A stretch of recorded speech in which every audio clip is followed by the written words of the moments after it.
Hai, Assalamualaikum dan salam sejahtera. Bertemu lagi kita dalam channel Cikgu Pian. Apa kabar anda rakan-rakan, sahabat-sahabat dan teman-teman yang saya hormati? Untuk pertemuan kita kali ini, satu lagi tips mengenai Google Form akan Cikgu Pian kongsikan kepada anda. Ianya berkisar tentang bagaimana kita boleh membuat soalan peperiksaan akhir tahun di Google Form lengkap dengan timernya. Ini bermaksud kertas peperiksaan yang kita buat itu akan kita share link dia kepada murid-murid kita yang tidak dapat menghadirkan diri ke sekolah dalam waktu PKP ini. Okey. Kita bagi link soalan peperiksaan itu kepada mereka dan mereka jawab di lokasi masing-masing tetapi dengan timer. Artinya jika kita setting dalam peperiksaan kita, kertas itu di Google Form itu kita setting untuk 60 minit atau 1 jam, maka selepas tempoh 1 jam itu, maka soalan itu tidak akan dapat diakses oleh murid berkenaan. Maksudnya apabila tamat tempoh, maka dia tidak akan boleh meneruskan lagi untuk menjawab soalan itu. Artinya seperti juga dia berada di sekolah. Apabila tamat tempoh, maka kita akan pungut soalan. Okey, soalan yang sudah siap dijawab. Dalam konteks Google Form ini, apabila masa timer itu sudah cukup, maka soalan itu akan ditutup serta-merta. Baiklah, bagaimana cara untuk membuat soalan peperiksaan akhir tahun dengan timernya sekali di Google Form ini? Mari ikuti tutorial Cikgu Pian kali ini sehingga akhir video ini. Like, subscribe dan juga bunyikan loceng untuk mendapatkan video-video terbaru di channel Cikgu Pian. Mari kita mulakan. Jom. Okey, seperti biasa, kita buka Google Form kita, klik 9 titik atas itu dan pergi ke Google Drive kita. Okey. Kemudian di sini saya sudah sediakan satu kertas soalan peperiksaan.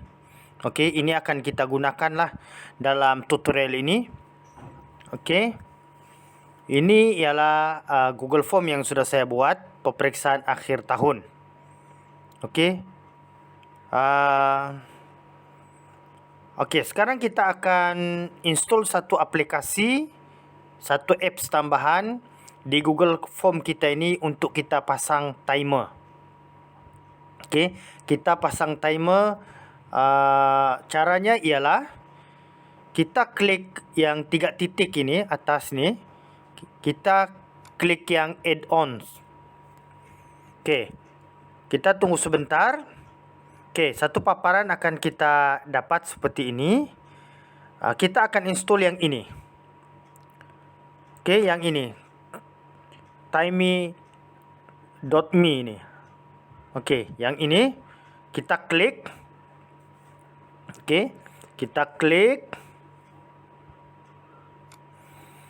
Okey, kita tunggu sebentar. Okey, dia minta install, kita install, klik install ini. Okey, klik continue.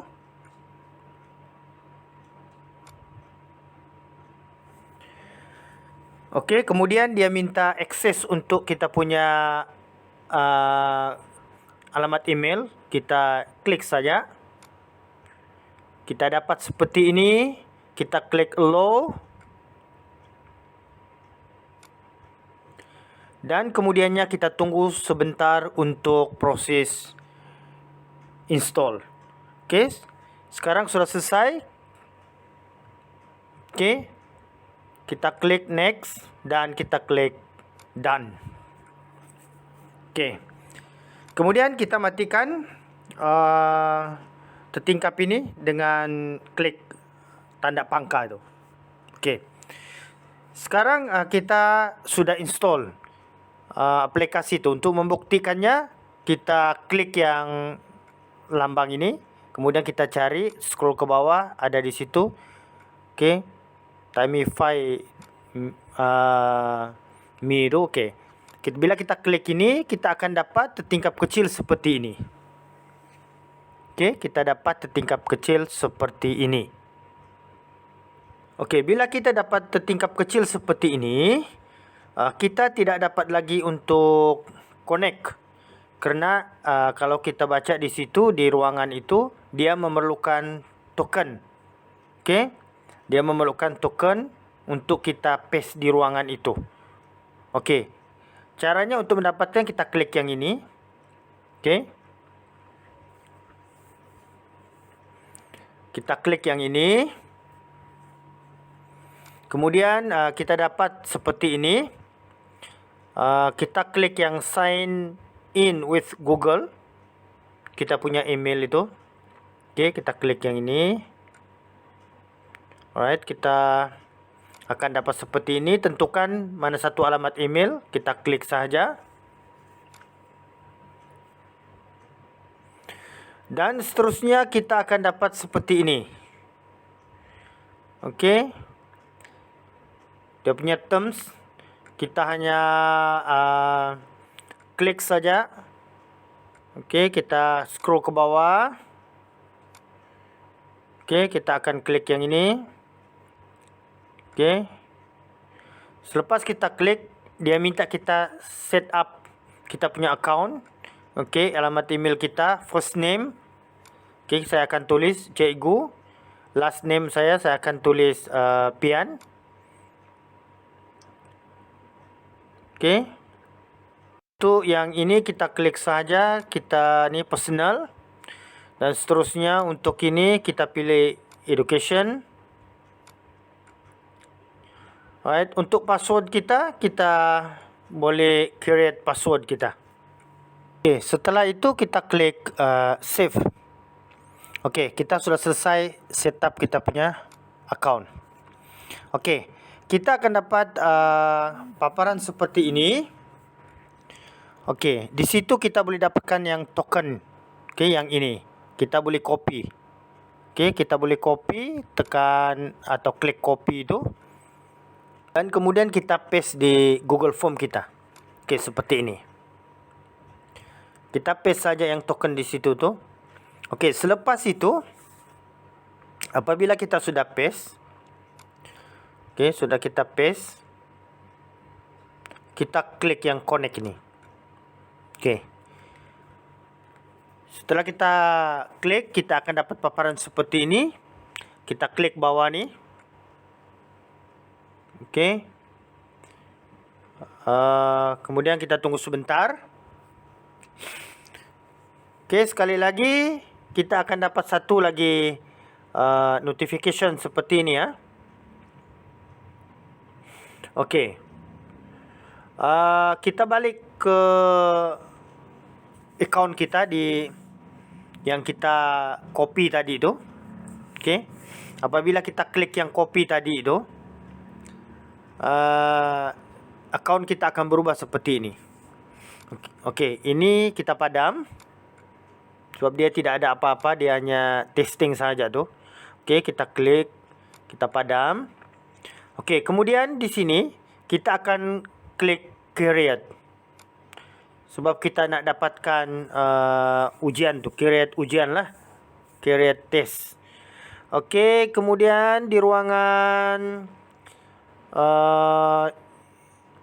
yang kotak tu. Okey.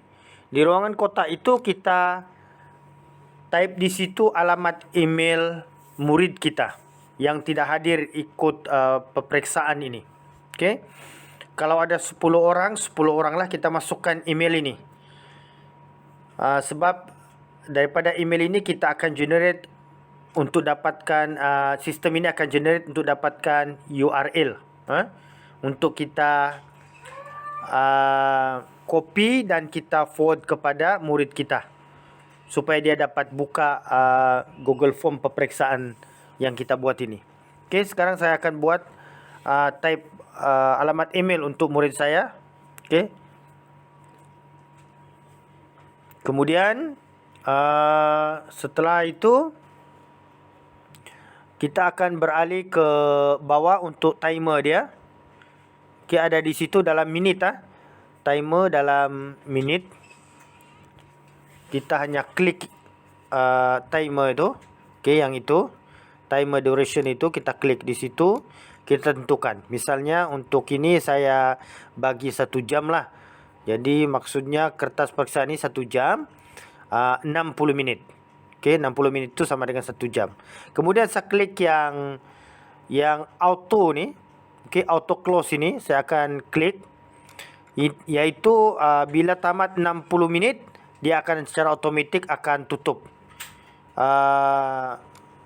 soalan ini. Artinya murid tidak dapat akses lagi.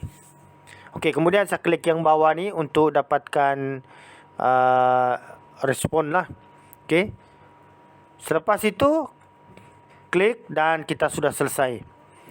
Dapatkan URL. Okey. Di situ kalau kita lihat ada URL di situ di hujung tu, copy URL itu. Itu kalau kita copy kita boleh paste di WhatsApp atau Telegram, atau kita forward kepada murid kita tu supaya dia dapat buka. Okey, maksudnya kalau ada 10 murid yang tidak ikut peperiksaan, maka 10 URL akan tersenarai dalam ruangan inilah. Okey, sebagai contoh saya akan copy URL ini. Okey, saya akan copy dan tunjukkan kepada anda bagaimana keadaannya jika murid itu buka URL ini. Okey.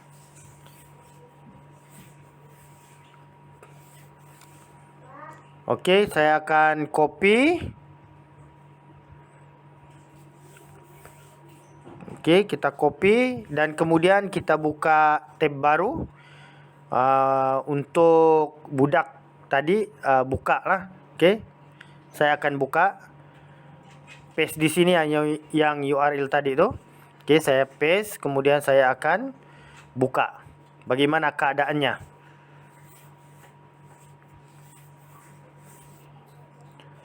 Okey. Beginilah nanti yang akan diperolehi oleh murid kita apabila membuka URL yang kita paste ataupun kita forward dengan dia. Di situ peperiksaan akhir tahun 60 minit.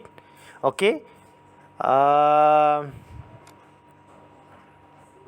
Kita akan open the form. Kita klik yang itu untuk kita masuk ke soalan tadi tu. Soalan peperiksaan. Okey. Bila klik yang itu kita akan dapat peperiksaan akhir tahun. Seperti inilah. Okey. Kalau perhatikan, anda boleh perhatikan di atas itu ada sudah timer di situ. Sudah bermula. Apabila kita buka saja, dia sudah bermula 59 minit. Okey, 42 saat, 41 saat, 39 sekarang, 38. Okey. Dia akan berkurang, minit itu akan berkurang sehinggalah lengkap 60 minit. Dan apabila selesai 60 minit itu, dia akan close dengan sendirinya. Okey. Ini saya akan cuba buka soalan ini. Okey, saya hanya tunjukkan sahaja. Yang ini adalah peperiksaan akhir tahun yang saya buat dalam tutorial ini untuk tunjukkan kepada anda supaya anda boleh memahaminya. Okey, itu saja saya rasa cara untuk kita buat soalan akhir tahun dengan timer. Jadi soalannya itu anda boleh buat sendiri. Okey, mengikut subjek atau mata pelajaran yang anda ajar lah. Okey, kemudiannya anda akan pasang timer seperti yang saya tunjukkan prosesnya daripada awal sampai ke akhir ini. Okey, sampai itu saja pertemuan kita pada kali ini. Semoga apa yang saya kongsikan ini akan memberikan manfaat kepada anda dan juga dapat meringankan beban dan kerja-kerja seharian kita sebagai seorang guru. Sampai berjumpa lagi. Salam hormat. Bye-bye. Assalamualaikum warahmatullahi.